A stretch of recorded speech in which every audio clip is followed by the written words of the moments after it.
कुदसिया बाग एक ऐसी जगह जिसका अपना एक अलग इतिहास है और जिसने आज़ादी के हर दौर को देखा है।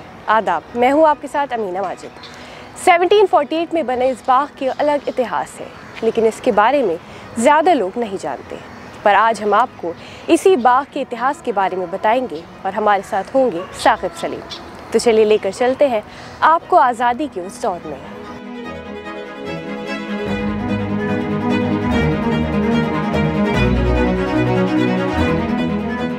शहीदों की मज़ारों पर लगेंगे हर बरस मेले, लेकिन मेले लगते नहीं हैं। वो एक अलग बात है। तो जैसे कुदसिया बाग दिल्ली में मौजूद है और इसके इतिहास के बारे में ज़्यादा लोग नहीं जानते, तो हम आपसे जानना चाहेंगे कि इसका इतिहास क्या है और किसके नाम पर ये बना। कुदसिया बाग जैसा कि नाम में ही कुदसिया है, तो ये कुदसिया बेगम ने बनवाया था। कुदसिया बेगम मोहम्मद शाह मुग़ल एम्परर थे, जिन्हें रंगीला के लक़ब से भी हम लोग जानते हैं। बहुत औरंगज़ेब के बाद के दौर में हैं, जिनके वक्त में कई हमले हुए और ये माना जाता है कि मुग़ल एम्पायर का डाउनफॉल लगभग उन्हीं के ज़माने में शुरू हुआ। तो उन्होंने उनकी रानी थी, तीसरे नंबर की रानी थी, जो वैसे तो एक तवायफ़ थी, लेकिन बाद में उन्होंने उनसे शादी की और उन्होंने काफ़ी चीज़ें अगर देखा जाए तो दिल्ली में की, जिसमें से एक चीज़ ये कुदसिया बाग है। इसके अंदर मस्जिद भी थी और ये काफ़ी बड़ा इलाका था, ये उससे सिमट कर छोटा रह गया है। तो कुदसिया बाग कुदसिया बेगम ने बनवाया था और बाद में उन्हीं के उनकी जो औलाद है वो आगे चलकर भी मुग़ल बादशाह बने, लेकिन वो उस दौर की चीज़ है जब धीरे धीरे डाउनफॉल शुरू हो रहा था। तो एक तरीके से इस चीज़ का उतना प्रिजर्वेशन नहीं हो पाया, क्योंकि जाहिर सी बात है ये ज़्यादा दिन मुग़ल, जिसे हम कहते हैं मुग़ल एम्पायर का जो उरूज है, उस दौर का नहीं है, ये आखिरी दौर का है। तो जैसे इस जगह ने आज़ादी का दौर देखा होगा, वो पहला दौर, जी। तो उसके बारे में आप हमें कुछ बताइए। इसके दो ख़ास मकाम हैं हमारे पास। एक तो अगर मैं आपको ज़रा थोड़ा सा करीब बताऊं, तो आप अगर देखें तो सबसे पहले तो 1857 की बात करते हैं। 1857 में इस जगह का ज़िक्र बहुत ज़्यादा है। जब अंग्रेज़, अगर आपको पता हो तो हम जिस जगह खड़े हैं इसके पास ही रिज पड़ता है, तो अंग्रेज़ फ़ौज बेसिकली रिज के आसपास पूरा टाइम उनकी कैंपिंग वहाँ पर थी। तो और बाकी जो हिंदुस्तानी फ़ौजी थे वो बहादुर शाह ज़फ़र के अंडर, बख्त खां के अंडर और बाकी दीगर जो हमारे राजा थे या हमारे जो कमांडर्स थे आर्मी के, उनके साथ वो पुरानी दिल्ली या शाहजहानाबाद जिसे कहेंगे, लाल किला, उसके आसपास का इलाका वहाँ थे। तो एक इलाका जो कि आखिरी जगह जहाँ से रिज पर असली जंग हो रही थी, यानी कि इधर आपके अंग्रेज़ हैं और इधर से तोप से हमारे हिंदुस्तानी लड़ रहे हैं, वो एक जगह ये है। बल्कि यहाँ की जो मस्जिद है वो पूरी तरीके से तबाह भी हो गई थी, उसके फ़ोटोज़ तक मौजूद हैं तबाह होने के, क्योंकि उसके अंदर हमारे जो रेवोल्यूशनरीज़ कह सकते हैं आप, जंग आज़ादी के हमारे जो सिपाही हैं, वो उसके अंदर से हमला करते थे। और यहाँ पर पूरा, जिसे हम बैटरी बोलते हैं, तो यहाँ पर तोप खाना था, तो यहाँ से तोप चला करती थी। और 7 सितंबर 1858, अगर मैं डेट्स के साथ गलत नहीं हूँ, तो वो डेट थी जबकि इस जगह पर अंग्रेज़ों ने कब्ज़ा किया।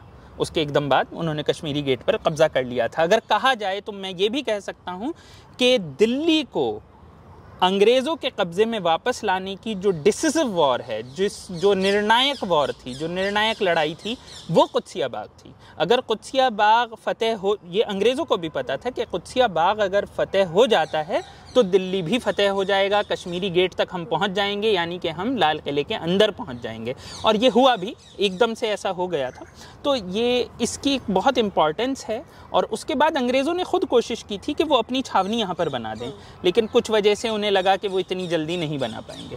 तो ये उस पहला दौर था। उसके बाद अगर मैं आपको, ज़्यादातर लोगों ने, हमने एक फ़िल्म देखी होती है शहीद, मनोज कुमार हैं जिसमें, तो उसके अंदर कुदसिया बाग दिखता है कि भगत सिंह और बटुकेश्वर दत्त जब लेजिस्लेटिव असेंबली में दिल्ली में बम फेंकने के लिए जाते हैं, जो स्मोक बम, बड़ा मशहूर किस्सा है, जिसके बाद वो गिरफ्तारी देते हैं, फिर उन्हें फांसी होती है।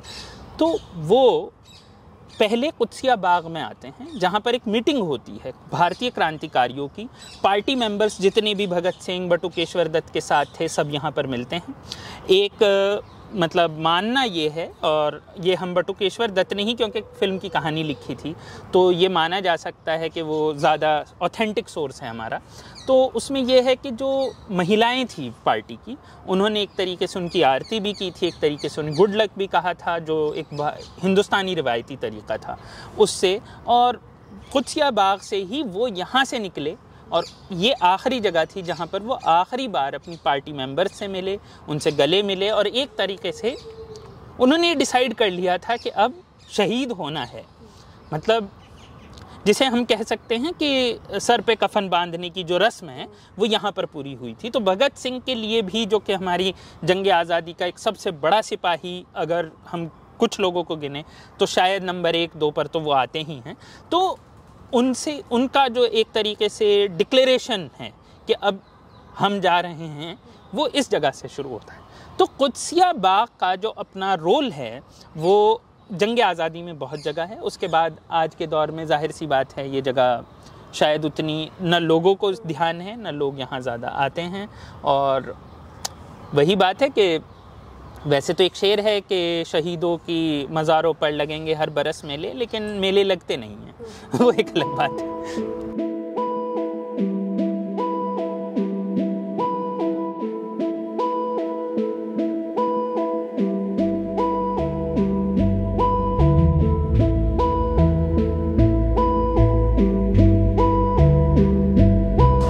जैसे हम इसकी हालत देखते हैं तो बहुत खस्ता हालत है, मतलब देख के लग रहा है कि इसे अच्छे से मेंटेन नहीं किया गया है। तो इस पे आप क्या कहेंगे?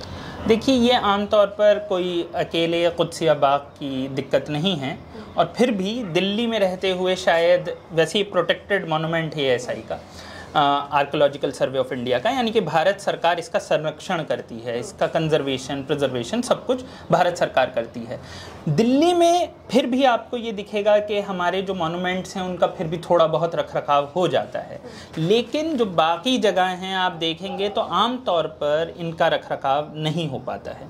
और ये मतलब काफ़ी दुखद भी है, काफ़ी मतलब ट्रेजिक भी है हम सब लोगों के लिए कि हम अपनी धरोहर को संभाल कर नहीं रखते हैं। यहाँ से लोग जाते हैं, वेनिस जाते हैं और जाकर ये बताते हैं कि भैया 200 साल पुरानी या 300 साल पुरानी चीज़ें बिल्कुल वैसी ही हैं, नहरें वैसी ही हैं, सब कुछ वैसा ही है। लेकिन जब हिंदुस्तान में हम अपनी चीज़ों को देखते हैं तो हम उन चीज़ों को संजो कर नहीं रखना चाहते हैं, और ये एक अलग तरीके की परेशानी हमारे लिए क्रिएट करता है, क्योंकि कहीं ना कहीं ये हिस्ट्री का पार्ट है ये। और सिर्फ यही नहीं, ऐसे बहुत सारे मॉन्यूमेंट्स हैं, बहुत सारी चीज़ें हैं। हम अपनी लाइब्रेरीज़ का ख्याल नहीं रख रहे हैं, हम अपने मॉन्यूमेंट्स का ख्याल नहीं रख रहे हैं। आप यहाँ पर देख सकते हैं चीज़ें खुरच दी गई हैं, कुछ नौजवान नस्ल ने अपने नाम लिख दिए हैं, अपनी मोहब्बत का इजहार यहाँ किया है। तो ये सारी चीज़ें, और ये सिर्फ यहाँ की परेशानी नहीं है, आप किसी भी मॉन्यूमेंट पे जाएं आपको ये परेशानियाँ देखने को मिलती है। और इसके लिए मेरा ये ख्याल है सिर्फ सरकार भी जिम्मेदार नहीं है, कहीं ना कहीं हमें लोगों को जागरूक बनाना होगा, हमें उन्हें अवेयर करना होगा, उनके अंदर ये सेंसिटिविटी होनी चाहिए कि वो यहाँ पर आकर कम से कम अपनी मोहब्बत का इजहार ना करें।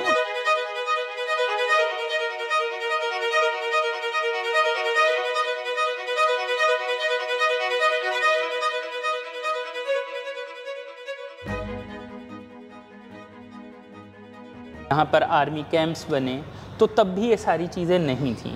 आज़ादी के बाद किसी पॉइंट पर ये महसूस किया गया कि इस जगह को थोड़ा सा डेवलप किया जाए ताकि लोग आएँ। जैसे कि हमने कहा कि ये आर्कियोलॉजिकल सर्वे ऑफ इंडिया ने इन साइट्स को अपने अंडर भी लिया, तो उसके बाद जब हम लोगों ने ये सारी चीज़ें देखी तो इस जगह को डेवलप इस तरीके से किया गया कि आसपास के लोग यहाँ आ सकें, इन पार्क्स का इस्तेमाल कर सकें, और ये दीगर कई जगह हुआ है। तो ये सारी चीज़ें यहाँ पर बाद में हुई।